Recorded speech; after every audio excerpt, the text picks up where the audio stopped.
क्योंकि आजकल वो भी ऐसा ऐसा फंस रहे हैं कि भागने का रास्ता नहीं मिल रहा है। अब आप कहेंगे साहब आपने तो प्रॉब्लम बता दी, अब इसका सोल्यूशन तो बताइए। तो अगर प्रॉब्लम का संकेत हमारे धर्मशास्त्र बताते हैं खतरा ये है, तो समाधान भी वही बताते हैं। भगवान राम की दिनचर्या के विषय में तुलसी ने रामचरितमानस में क्या लिखा है? प्रातः काल उठके रघुनाथा, मातु पिता गुरु ना वही माता। बस ये सीक्वेंस समझ लीजिए। जब कोई ऐसी सिचुएशन आए तो पहले मातु मम्मी से बात करिए, फिर पिता फादर से बात करिए, फिर गुरु टीचर से बात करिए, then decide anything. Don't jump to the conclusion. और इसलिए हम यह भी कहना चाहते हैं कि आज भारत दुनिया का यंगेस्ट कंट्री है, biggest country in terms of, मगर आज भारत के युवा पे एक बहुत बड़ी जिम्मेदारी है। वो क्या है?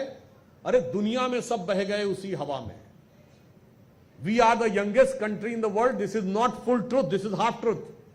The full truth is we are the youngest country and the oldest civilization. जो कहते हैं ना यूनान मिस्र रोमा सब मिट गए, जहां से कुछ बात है कि हस्ती मिटती नहीं हमारी, सब मिट गए। आज बताइए, किसी को जाके देखिए यूनान में कुछ बचा नहीं? हिस्ट्री की बुक्स में है, ग्रीस में हिस्ट्री की बुक्स में है, रोमन एम्पायर में हिस्ट्री की बुक्स में है, चाइनीज सिविलाइजेशन हिस्ट्री की बुक्स में है, ब्रिटिश एम्पायर हिस्ट्री की बुक्स में है, अमेरिका का इंका माया एस्टेक सिविलाइजेशन हिस्ट्री की बुक्स में। हम इकलौते बचे हुए हैं। तो बाकी आज भी आप देखिए, आप G20 समिट देखते होंगे तो सारे दुनिया के राष्ट्राध्यक्ष सूट कोट टाई में आते हैं, सिर्फ हमारे प्रधानमंत्री जी कुर्ता पजामा में होते हैं। जब आप डावोस समिट देखते हैं तो सारी जो फाइनेंस मिनिस्टर्स हैं वो वेस्टर्न ड्रेस में होती हैं, सिर्फ हमारी निर्मला सीतारमण जी साड़ी में होती हैं। यानी हमारी आइडेंटिटी आज भी बची हुई है। अब यह तय होना है, सिर्फ भारत का इतिहास नहीं, दुनिया का इतिहास इससे तय होने वाला है कि जिसमें पूरी दुनिया के देश बह गए, उसी में हमारा युवा बहेगा, या वो चट्टान की तरह खड़ा होकर इस काल चक्र की धारा को बदल देगा। और इसलिए जब भारत एक नए स्वरूप की तरफ आगे बढ़ रहा है, तो हमें बिल्कुल ध्यान रखना चाहिए कि नित करने को बलिदान जवानी जागा करती है, युग करने को निर्माण जवानी जागा करती है। और जब देश के ऊपर विपदाओं के बादल छाते हैं, नित नई चुनौती लेकर के जब दुश्मन आते हैं, तब करके शर संधान जवानी जागा करती है, युग करने को निर्माण जवानी जागा करती है। और इसलिए मैं आपसे कहना चाहता हूं, अपरिमित क्षमता है भारत के युवा में। आज स्थिति ये समझिए, अगर बड़ी बड़ी मल्टीनेशनल कंपनियों को आप लीड कर रहे हैं, बड़ी बड़ी रिसर्चेस को लीड कर रहे हैं, फौज में इतना अच्छा काम कर रहे हैं, कॉमनवेल्थ गेम्स में इतने मेडल्स प्राप्त कर रहे हैं, तो बस हमें यह ध्यान रखना है कि वो जो एक गाना था ना, अभी कुछ दिनों पहले फिल्म आई थी, यही उम्र है कर ले तू गलती से मिस्टेक। तो मैं बताना चाहता हूं, ध्यान रखने की जरूरत है।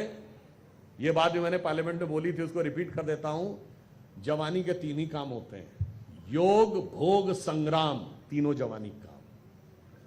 अब ये चॉइस आपकी है। जो भोग करता है वो रोग का शिकार होता है, जो संग्राम करता है वो कभी ना कभी जाकर मृत्यु को प्राप्त होता है, जो योग करता है वो भगवान को प्राप्त होता है। मगर आज 80% लोग सिर्फ भोग में लगे हैं। बढ़िया नौकरी मिल जाए, फिर बढ़िया सी सैलरी मिल जाए, फिर बढ़िया अपना डिस्कोथेक और पब में बढ़िया बियर पी के अपना झूमेंगे, जिंदगी सेट, मस्त जवानी फिर नहीं आनी, जीवर ऐश करो, ये वो चेक है जिसको यारो जल्दी कैश करो। और 20% लोग संग्राम की तैयारी करते हैं। जब संग्राम की तैयारी करने वालों से भोग वालों का मुकाबला होता है तो कोई टिक नहीं पाता, यूरोप में देख लीजिए। और 1% लोग शायद योग की बात कर रहे हैं। तो हमें तय करना है कि हमें गलती नहीं करनी है। तो याद रखिए, यही उम्र है, न कर तू गलती से मिस्टेक। कोई मिस्टेक नहीं करनी है, सही दिशा में संभल कर समझ कर आगे बढ़ते हुए इस देश को एक नई दिशा में लेके जाना है। और लास्ट में कहना चाहूंगा, यह भारत का अमृत काल है। 2047 में जब 100 ईयर्स ऑफ इंडिपेंडेंस हम पूरा करेंगे, तो प्रधानमंत्री जी ने कहा था कि अमृत काल में जो देश हम करेंगे, जो काम करेगा, वो 1000 साल तक भारत का मार्ग प्रशस्त करेगा। तब यही पीढ़ी 20-21 साल के बाद किसी न किसी महत्वपूर्ण पद पर बैठकर किसी न किसी देश के महत्वपूर्ण कार्य को संचालित कर रही होगी। बस इतना अंत में ध्यान रखिए, कई बार आजकल ये भी एक थॉट प्रोसेस है कि हमें अपने आचरण में शुद्धता रखनी चाहिए। ये कौन सा कॉन्सेप्ट होता है? तो मैं ये भी बताना चाहता हूं, जो चीज जितनी प्यूरिफाइड होती है वो उतनी पावरफुल होती है। अब ये बताइए, ईरान और अमेरिका की लड़ाई में तकलीफ अमेरिका को किससे है?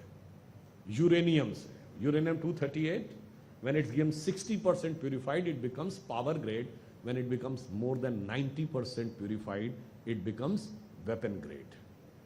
यानी न्यूक्लियर एनर्जी तब आप बना पाते हैं जब प्योरली प्योरिफाइड हो। ठीक, क्वांटम कंप्यूटर में क्या है? देखिए, जितनी आप हाई टेक्नोलॉजी में जाएंगे उतना एक्सटर्नल डिस्टर्बेंस कम होना चाहिए। आपका आईफोन है या कोई भी फोन है, आप उसको धूप में रख दें, थोड़ी देर सस्टेन कर पाएगा, 2 घंटा धूप में रख देंगे खराब हो जाएगा। पानी में थोड़ी देर के लिए सस्टेन कर पाएगा, 2 घंटा पानी में डाल देंगे खराब हो जाएगा। जबकि एक नॉर्मल चीज, कोई बाकी आप खिलौना डाल दीजिए, नहीं खराब होगा। उसी प्रकार क्वांटम कंप्यूटर में तो कहा जाता है कि अगर आपका हल्का सा प्रेशर वेरिएंस, हल्का सा टेम्परेचर वेरिएंस, हल्का सा वॉइस आ गया तो वो डिस्टर्ब हो जाएगा। अन्यथा उसकी कैपेबिलिटी क्या है कि गूगल ने जो बताया कि विलोचिप ने 5 मिनट में वो किया है कैलकुलेशन, जो नॉर्मल डिजिटल कंप्यूटर को 10⁻⁴ ईयर्स लगेंगे, यानी more than the age of universe.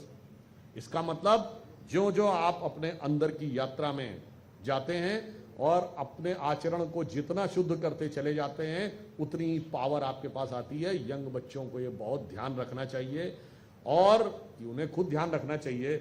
उन्हें आप इसको ऐसे समझिए, कई बार क्या होता है, फिजिकल स्ट्रेंथ की बात अगर आप करें तो फिजिकल स्ट्रेंथ में मैन और वुमेन में मैन की फिजिकल स्ट्रेंथ ज्यादा है, मगर स्टेनलेस स्टील की रॉड की फिजिकल स्ट्रेंथ और यूरेनियम 238 की फिजिकल स्ट्रेंथ में स्टेनलेस स्टील की रॉड की फिजिकल स्ट्रेंथ ज्यादा है। यानी दोनों का डंडा बना के लड़ाई लड़ेंगे तो हो सकता है स्टेनलेस स्टील की रॉड उसको तोड़ दे, मगर वही यूरेनियम जब प्यूरिफाइड होकर वेपन ग्रेड हो जाता है, वो एक एनर्जी का ब्लास्ट करेगा और हजारों जो स्टेनलेस स्टील की रॉड्स हैं, यूं भस्म हो जाएंगे। तो यह तय करना होता है कि आप अपने अंदर की